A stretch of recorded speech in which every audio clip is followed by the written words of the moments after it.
also done, and now this has been posted on Twitter. So let us go and refresh our Twitter account and see if we got it posted. Perfect. In this video, I'm going to show you how you're able to create your own AI ghostwriter trained on your tweets, and using ChatGPT, create your own content and start posting it on X using make.com, fully automated without you having to do anything. So let's jump straight into the video and let me show you how you're able to create this automation tool. So first things first, you need to log into platform.openai.com. From there, you need to click on Assistants. Once you're here, you're going to be seeing a page very similar to this. Click on Create. Once you're in Create, you can name your assistant. In this instance, we're going to name it Ghostwriter. Okay. I will also be leaving the instructions that I've written. So in this case, I've written all these instructions here. Okay, so you can just copy paste this. Again, I highly recommend you guys to play around with the instructions in terms of how you guys want to be able to prompt it, sort of the content that you guys want to be posting. In this case, I was posting about business and entrepreneurship, but it's up to you guys what you want to do, your language, so play around with it. But this sort of structure works really well when you're posting on Twitter. So what I've done with the model is I've actually chosen GPT 3.5 Turbo. GPT-4 does consume a lot of your credit, so just be mindful of that. You're going to be running through your credit a lot faster. So in this case, do choose GPT 3.5 Turbo. Okay. Next, you're going to go through file search. In file search, this is where you're going to be able to store your tweet samples into GPT so that it learns sort of what content that you're writing about and what style you're also writing as well. So what I recommend you doing is downloading this Chrome extension called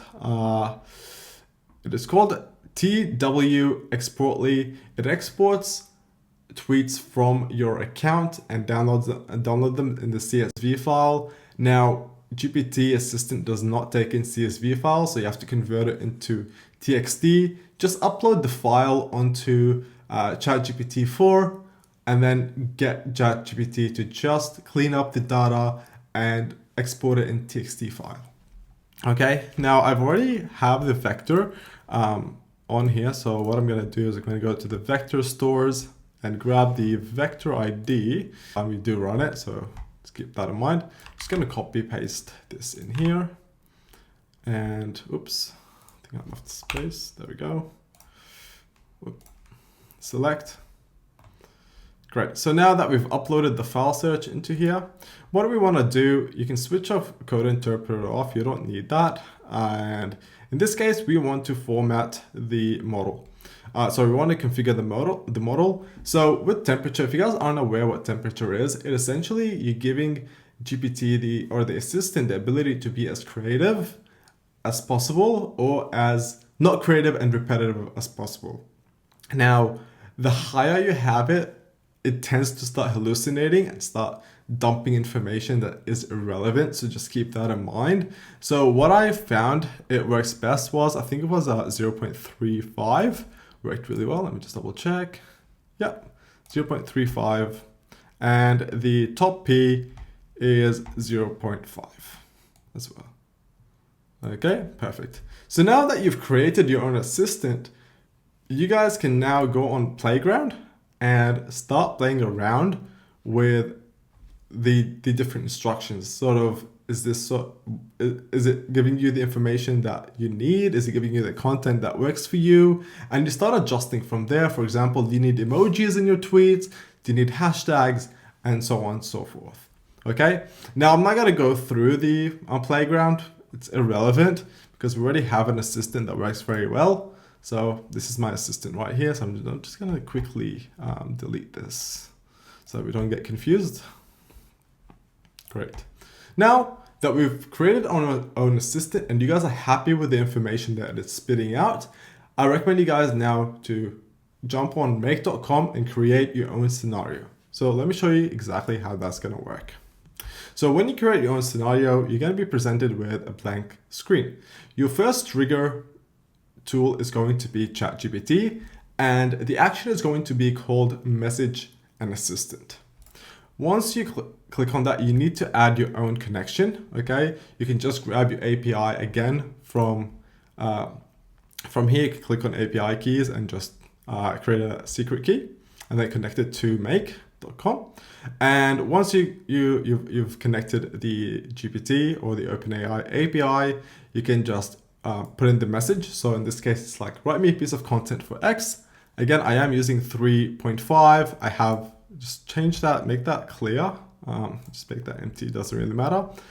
So on the sort of the thread ID essentially where you want your message stored on the vector, so that it's always going back to the thread essentially that you've created without creating new threads every time you run this model.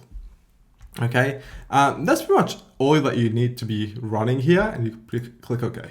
Now, what I've actually done is I've added Claude. If you guys aren't familiar with Claude, Claude is like ChatGPT. However, with content creation, it is much better. Okay, it is much more advanced and much more human-like at creating content. So what I've done is I've actually gotten ChatGPT to create the content, okay, and then I've got Claude to be able to adjust this content and make sure that it's readable and it's structured very well to my liking. So in this case, again, you will need to connect your Claude API. So when you click add, you're able to go and obtain the key from the developer console. Again, you guys will be able to, you get your first $5 for free. So do claim it. And once you get that connected, you'll be able to choose the model. So the Claude 3 Opus model is the top tier that they currently have. Sonnet is the kind of mid-tier, and Haiku is the lowest model. In this case, I've got the highest model from Claude 3. Okay, max tokens, leave that at 4,096. That is the maximum tokens that you are allowed to have. And the messages, in this case, we are going to put this as a user. So you are the user that is going to be messaging the GPT in this case. And again, we have it as write me content for Twitter. Okay, the system prompt was pretty much, I just copy pasted it from what I have in my GPT assistant. I just copy pasted it into here. And then I adjusted a little bit just so that it spits out content instead of creating ideas for me. Okay, and then the temperature, put that as 0.5. Great. So then you create a router. You don't have to create a router in this instance. I just have that just so it kind of uploads all my tweets to Google Docs so that I can always go back and review and collect all that data for myself. But in this case, you can go ahead now and connect your X API as well. Once you click on add, you're able to, I think when you go to developer Twitter, I think, let me have a look. Yeah, so developer.twitter.com, log in with your account, create a developer account. Okay, as you can see, already have one. And then once you've got that set up, I think there's different tutorials on there that you're able to follow. And there's also the online help right here from make.com that's going to be able to show you how you're able to connect X into make.com. And then from there, the text content is going to simply be text response. Okay, well, now that we've got this running, let's see how that's gonna show up on my account. So let's go to profile. So this is what we currently have. So now let's run our model. In this case, we are going to run once, and we're gonna see the GPT tool in action. And let's go back to my Twitter. As you can see, the last tweet was 52 minutes ago. Okay, so now that this is done, we've got Claude also done, and now this has been posted on Twitter. So let us go and refresh our Twitter account and see if we got it posted. Perfect, there we go. So building a like a business, so it's more like informal. Don't chase shiny objects, instead focus on 1 to 2 core offers, master your craft, build a genuine relationship, stay consistent. As you can see, like it is exactly the structure that I wanted. That's what I've given the instructions. And also the content that I want it to produce as well. So give that a go. Sometimes it does hallucinate, so keep an eye on it. It's not 100% perfect, but I think it's a great tool to have when you guys are on holidays or you can't be posting much, you guys are busy, so that you keep your account active and you keep your followers engaged as well. It's an awesome tool to have and a time saver. So if you guys like this video, make sure to give it a thumbs up. Let me know in the comments below if you have any questions. And again, see you guys in the next video.